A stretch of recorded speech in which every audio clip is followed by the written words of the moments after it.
네, 반갑습니다. 문정법률경매 배문정 소장입니다. 자, 오늘 제가 여러분들과 함께 나눌 이야기는요, 사건 명의로 보시면 되고요. 유치권에 기한 경매입니다. 유치권자가 채권자가 되는 거죠. 유치권자가 경매를 신청했다 이렇게 생각하시면 될 것 같아요. 아마도 생소하게 조금 느껴지실 건데 앞서 제가 유치권에 대한 거는 굉장히 설명을 좀 두툼하게 많이 드렸다고 생각이 드는데요. 그거를 조금 상기시키면서 이 사건이 어떻게 진행이 됐는지 또 어떤 상황인지 어떤 사건인지 이런 거 같이 좀 보시고요. 물건이 있어서 함께 설명 드려보겠습니다. 출발하겠습니다. 자, 유치권에 기한 경매는 어떤 것이냐?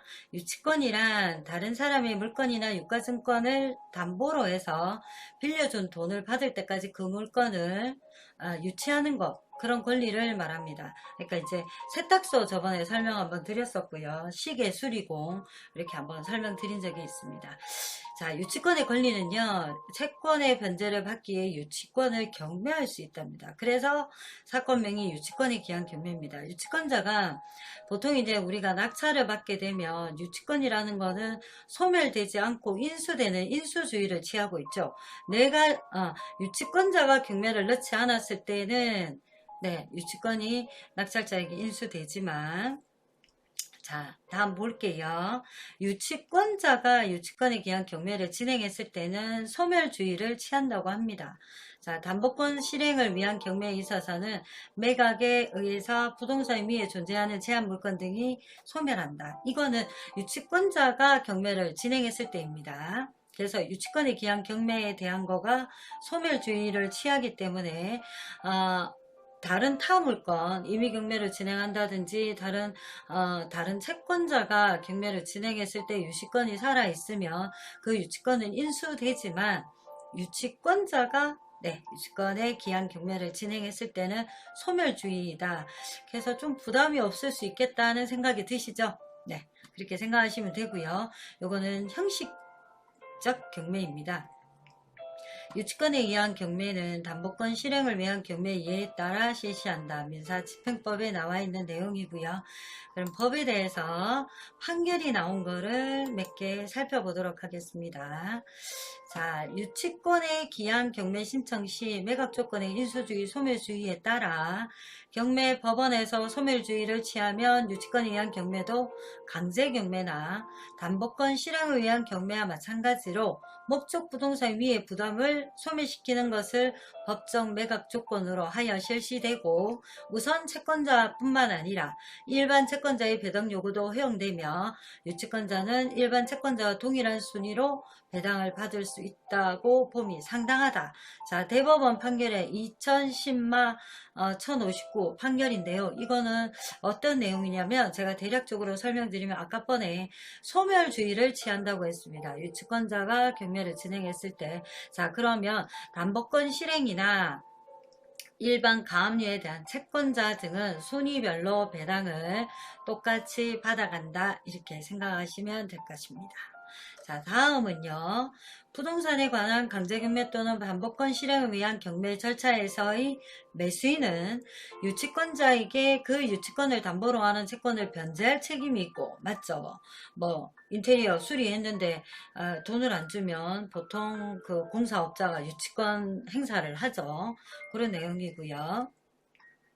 유치권에 의한 경매 절차는 목적물에 대하여 강제경매 또는 담보권 실행을 위한 경매 절차가 개시된 경우에는 정지되게 되므로 유치권에 의한 경매 절차가 정지된 상태에서 그 목적물에 대한 강제경매 또는 담보권 실행을 위한 경매 절차가 진행되어 매각이 이루어졌다면 유치권에 의한 경매 절차가 소멸주의를 원칙으로 하여 진행된 경우와는 달리 그 유치권은 소멸하지 않는다고 봄이 상당하다.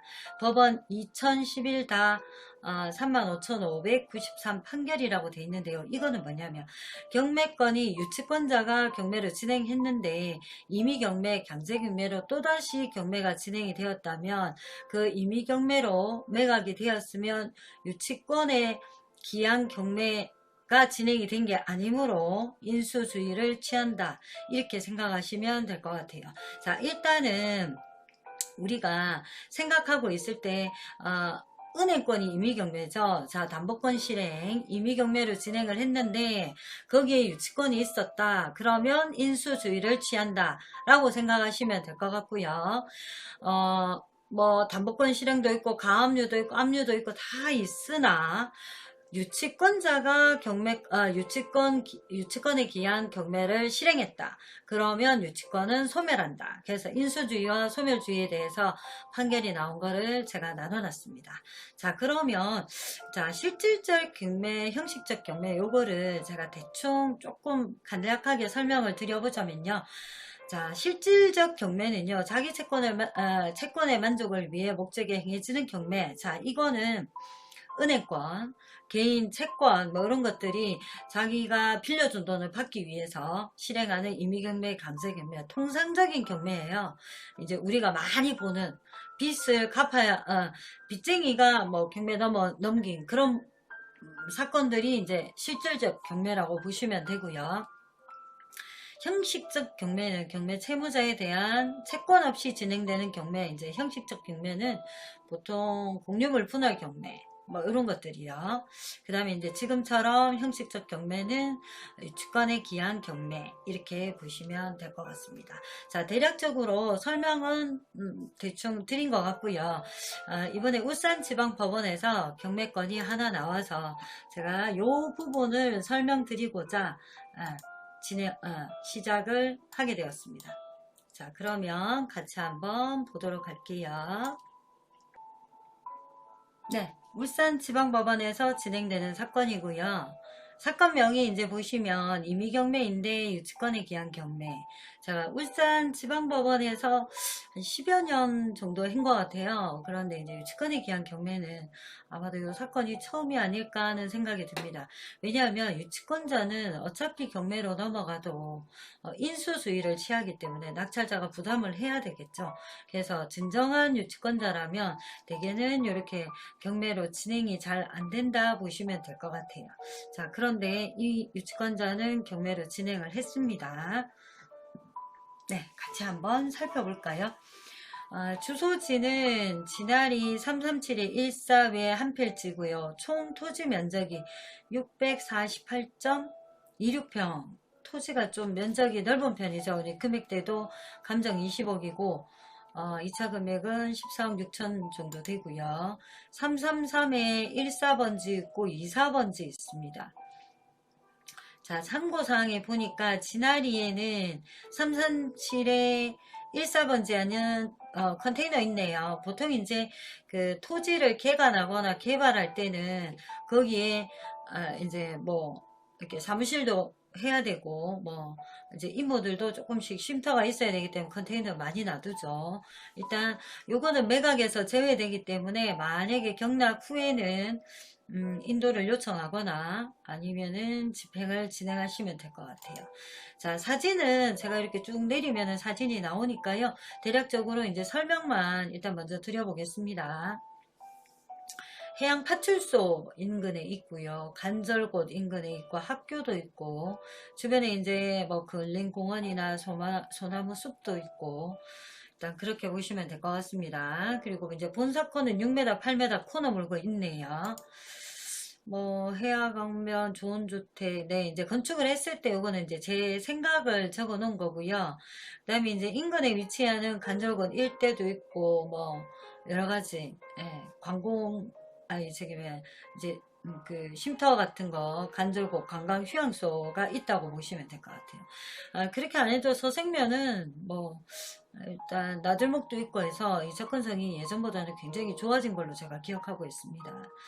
자, 일단은 648평이고요. 여기 이제 현황인데 도시 지역이고 자연 녹지입니다. 그래서 개발 가능할 것 같고요. 사진입니다. 사진을 보시면 네, 지금 이제 이 바리케이트라고 하죠. 이렇게 쳐놓은 거 보니까 개발을 하려고 진행을 했던 것 같고요. 이렇게 이제 유치권에 대한 플랜카드도 붙어 있는 걸로 제가 같습니다. 이렇게 이제 공사를 편편하게 해서 토목을 절토 성토를 했는 듯한 느낌이 조금 들기는 합니다. 유치권 점유 중 되어 있죠. 요 뒤에 이제 안에 컨테이너로 기억을 하고요. 자, 집원은 여기 334에 14번지고요. 여기에 조그만하게 띠처럼 둘러진 필지가 연접하에 있기 때문에 전체적으로 보시면 요런 토지다 이렇게 보시면 될 것 같아요. 이제 이쪽이 남동 쪽이고 이쪽 남쪽이고 동북간이죠. 도로는 남동 방향으로 되어 있는데 8m 그렇게 보시면 될 것 같습니다. 자, 이렇게 돼 있죠. 뭐 삼거리 이렇게 조금 토지에 예를 들면 이제 접하는 면적이 조금 작기는 합니다만 요 삼거리 여기서부터 이제 노출도는 조금 좋을 것 같은 느낌이 들고요. 일단은 요 토지인데요. 전체적으로 보시면 네, 이면이 강과 바다로 돼 있어서 여기 이제 녹지류도 많이 있고 해서 뭐 토지의 활용도는 많이 높지 않을까 하는 생각이 들긴 합니다만 뭐 그거는 개인마다 조금 다른 생각일 수는 있습니다. 자, 일단은 오늘의 이야기는 여기까지고요. 이제 토지를 보거나 예를 들면 뭐 대지를 찾거나 임야를 찾으실 때는 지금처럼 이렇게 토지를 접하고 있는지를 좀 먼저 보시면 좋을 것 같고요. 예를 들면 이제 그냥 농지거나 임야 같은 경우는 임도일 수도 있고 농지에 토지에 또지 이제 개발을 하려고 하시는 분들이라면 그 토지에 접한 도로가 누구의 도로이냐, 국유지냐, 시유지냐, 아니면은 개인의 땅이냐, 활용을 할 수는 있느냐, 그 토지에 어떤 거, 내가 기호에 맞게 어떤 건물을 짓거나 어떤 행위를 하려고 했을 때 그게 부합하느냐를 먼저 보시면 아마 물건을 선택하실 때 조금 이점이 되지 않을까 싶습니다. 그거는 이제 개별마다 조금씩 다르긴 한데 제가 되도록이면 밴드에 올리는 물건들은 이제 시유지나 국유지를 접하고 있는 이렇게 크게 장애를 갖지 않은 물건들을 조금 선별해서 농지, 임야, 대지를 올려드리는 편이니까 그런 것들은 참고하셔서 보시면 좋을 것 같고요. 자, 오늘의 이야기 유치권에 기한 경매 보셨는데요. 일단은 유치권자가 채권자가 되었을 때는 크게 뭐 예를 들면 인수주의를 취하지 않기 때문에 부담 없이 접근을 하실 수 있는 물건이 아닐까 이렇게 생각이 듭니다. 자, 오늘까지 이야기 끝내도록 하겠습니다. 유익한 정보였길 바랍니다. 또 좋은 정보로 또 만나 뵙도록 하겠습니다. 감사합니다.